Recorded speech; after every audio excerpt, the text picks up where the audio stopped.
આકાશવાણી સમાચાર ચૈતાલી જોશી વાંચે છે. સૌપ્રથમ મુખ્ય સમાચાર. પ્રધાનમંત્રીએ આજે સવારે વારાણસીના ઉમરાહામાં નવનિર્મિત સ્વરવેદ મહામંદિરનું ઉદ્ઘાટન કર્યું. પ્રધાનમંત્રી વારાણસીમાં આશરે 20,000 કરોડ રૂપિયાના વિવિધ 37 વિકાસ યોજનાઓનું લોકાર્પણ કરશે. લોકસભામાં સુરક્ષા ભંગના મુદ્દાઓ પર વિપક્ષો દ્વારા વિરોધના પગલે લોકસભા અને રાજ્યસભા બપોરના 2 વાગ્યા સુધી મુલતવી. રાષ્ટ્રપતિ દ્રૌપદી મુર્મુ આજથી પશ્ચિમ બંગાળ, તેલંગાણા અને રાજસ્થાનની 6 દિવસીય મુલાકાતે જશે. વિવિધ કાર્યક્રમોમાં હાજરી આપશે. દેશમાં અવકાશ ક્ષેત્રના સ્ટાર્ટઅપ્સે વર્તમાન નાણાકીય વર્ષમાં અત્યાર સુધીમાં 1,000 અબજ રૂપિયાથી વધુનું ખાનગી ક્ષેત્રનું રોકાણ આકર્ષ્યું છે અને ભારતીય હવામાન વિભાગે તમિલનાડુમાં આગામી 7 દિવસ માટે ભારે વરસાદની આગાહી કરી છે. સમાચાર વિગતવાર. પ્રધાનમંત્રી નરેન્દ્ર મોદી આજે ઉત્તર પ્રદેશના વારાણસીમાં આશરે 20,000 કરોડ રૂપિયાની 37 વિકાસ યોજનાઓનું લોકાર્પણ કરશે. તેઓ પોતાના સંસદીય ક્ષેત્રની 2 દિવસીય મુલાકાતે છે. પ્રધાનમંત્રીએ આજે સવારે વારાણસીના ઉમરાહામાં નવનિર્મિત સ્વરવેદ મહામંદિરનું ઉદ્ઘાટન કર્યું. શ્રી મોદીએ આ પ્રસંગે મહામંદિરના ભક્તોને પણ સંબોધિત કર્યા હતા. શ્રી મોદીએ કહ્યું કે અયોધ્યામાં રામ મંદિરનું નિર્માણ પણ થોડા અઠવાડિયામાં પૂર્ણ થવા જઈ રહ્યું છે. તેમણે ઉમેર્યું કે આઝાદીના દાયકાઓ પછી દેશના આધ્યાત્મિક સ્થળો પર હવે આર્થિક વિકાસમાં નવા રેકોર્ડ સર્જવાની સાથે વિકાસના સાક્ષી બની રહ્યા છે. મહામંદિરના ભક્તોને સંબોધતા શ્રી મોદીએ લોકોને તેમના જીવનમાં નવ સંકલ્પો લેવા આહવાન કર્યું, જેમાં જળ સંરક્ષણ, ડિજિટલ પેમેન્ટને પ્રોત્સાહન, સ્વચ્છતા, વોકલ ફોર લોકલ, દેશના વિવિધ સ્થળોની મુલાકાત, પ્રાકૃતિક ખેતી, મિલેટ્સ, યોગ અને ઓછામાં ઓછા એક ગરીબ પરિવારને મદદ કરવાનો સમાવેશ થાય છે. પ્રધાનમંત્રી તેમના મત વિસ્તારના ગ્રામીણ વિસ્તાર સેવાપુરીમાં વિકસિત ભારત સંકલ્પ યાત્રામાં ભાગ લેશે. તે કાશી સંસદ ખેલ સ્પર્ધા 2023ના સહભાગીઓ દ્વારા કેટલીક જીવંત રમતગમતની ઘટનાઓ પણ જોશે. બાદમાં તેઓ વિજેતાઓ સાથે વાર્તાલાપ કરશે. આ કાર્યક્રમ દરમિયાન તેઓ વિવિધ સરકારી યોજનાના લાભાર્થીઓ સાથે પણ વાતચીત કરશે.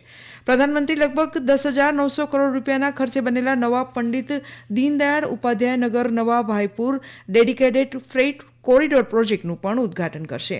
Ballia Ghazipur city rail line doubling project અને Indara Dohrighat rail line gauge conversion project જેવા અન્ય રેલવે પ્રોજેક્ટનું પણ ઉદ્ઘાટન કરવામાં આવશે.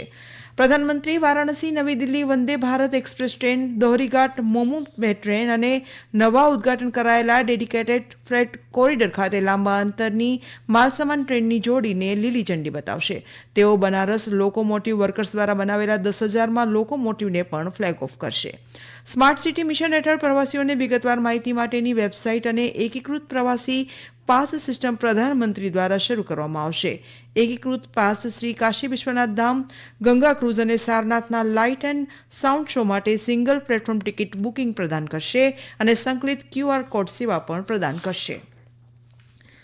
સંસદના બંને ગૃહોને આજે લોકસભાની સુરક્ષા ભંગના મુદ્દા પર વિપક્ષો દ્વારા વિરોધના પગલે બપોરના 2 વાગ્યા સુધી મુલતવી રાખવામાં આવ્યા છે. આજે સવારે લોકસભામાં ઓમ બિરલાએ સંસદની સુરક્ષા પદ્ધતિને મજબૂત બનાવવા માટે લેવામાં આવેલા પગલાં પર પ્રકાશ પાડ્યો હતો.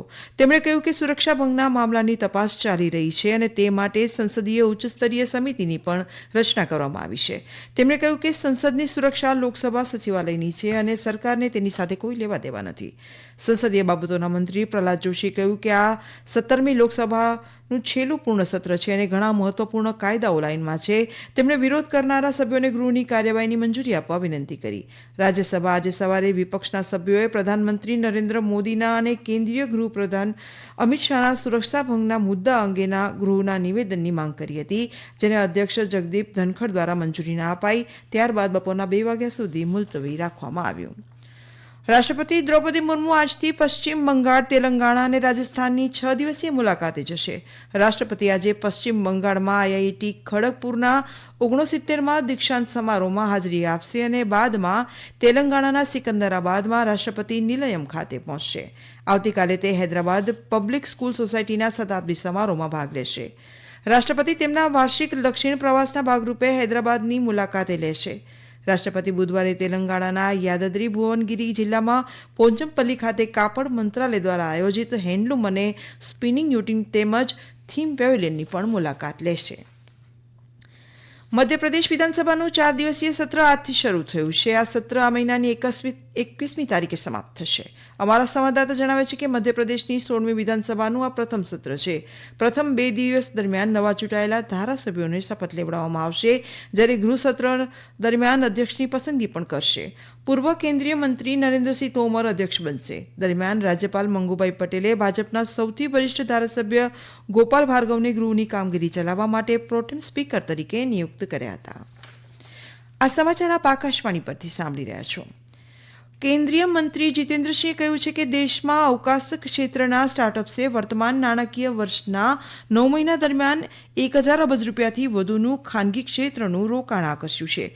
તેમણે કહ્યું કે ભારતની અવકાશ અર્થવ્યવસ્થા આજે $8 અબજ છે અને 2040 સુધીમાં તેમાં અનેક ગણો વધારો થશે.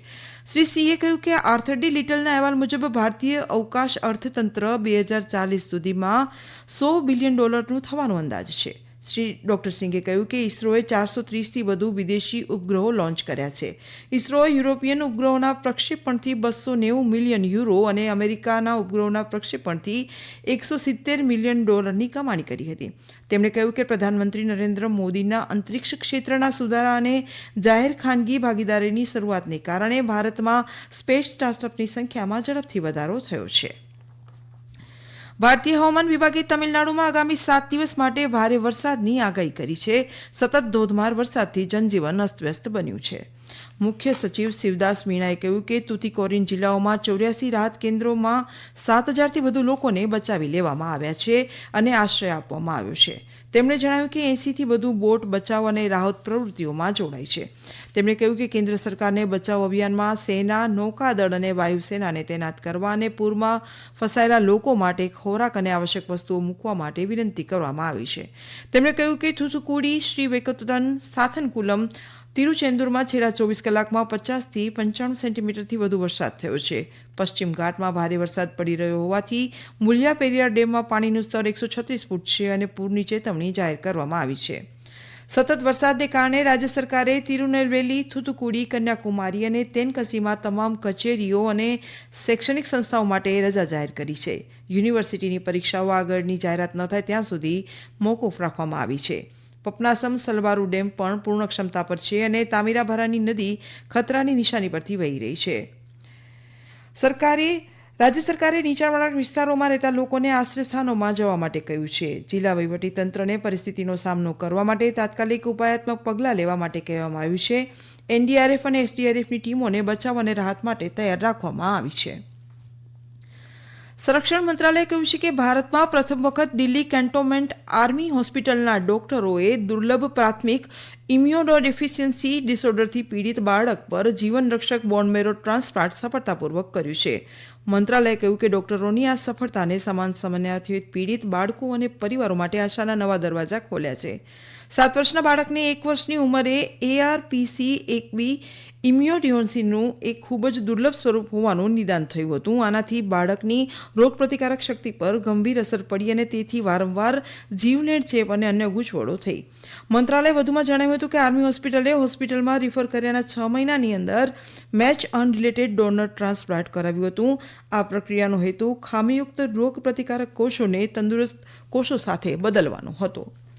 આકાશવાણીનો લાઈવ ફોન ઇન કાર્યક્રમ પબ્લિક સ્પીક આજે રાત્રે 9:30 વાગ્યે ગ્રાહક જાગૃતિ, અધિકારો અને જવાબદારી વિષય પર ચર્ચા કરવામાં આવશે. આ કાર્યક્રમમાં ગ્રાહક અધિકારો અને સલામતી મુદ્દાઓના નિષ્ણાંત પુષ્પા ગિરિમાજી આપણી સાથે જોડાશે.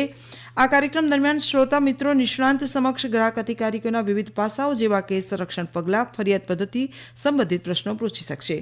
શ્રોતાઓ રાત્રે 9:30 વાગ્યાથી ટેલિફોન નંબર 011237170106 અને 0112331444 પર પોતાના પ્રશ્નો પૂછી શકશે. તેમજ અમારા વોટ્સએપ નંબર 9289094094 પર તેમના પ્રશ્નો મોકલી શકશે. અંતમાં મુખ્ય સમાચાર ફરી એકવાર. પ્રધાનમંત્રી આજે સવારે વારાણસીના ઉમરાહામાં નવનિર્મિત સ્વરવેદ મહામંદિરનું ઉદ્ઘાટન કર્યું. પ્રધાનમંત્રી વારાણસીમાં આશરે 20,000 કરોડ રૂપિયાના વિવિધ 37 વિકાસ કામો યોજનાઓનું પણ લોકાર્પણ કરશે. લોકસભામાં સુરક્ષા ભંગના મુદ્દા પર વિપક્ષો દ્વારા વિરોધના પગલે લોકસભા અને રાજ્યસભા બપોરના 2 વાગ્યા સુધી મુલતવી. અને ભારતીય હવામાન વિભાગે તમિલનાડુમાં આગામી 7 દિવસ માટે ભારે વરસાદની આગાહી કરી છે. આકાશવાણી પરથી સમાચાર પૂરા થયા.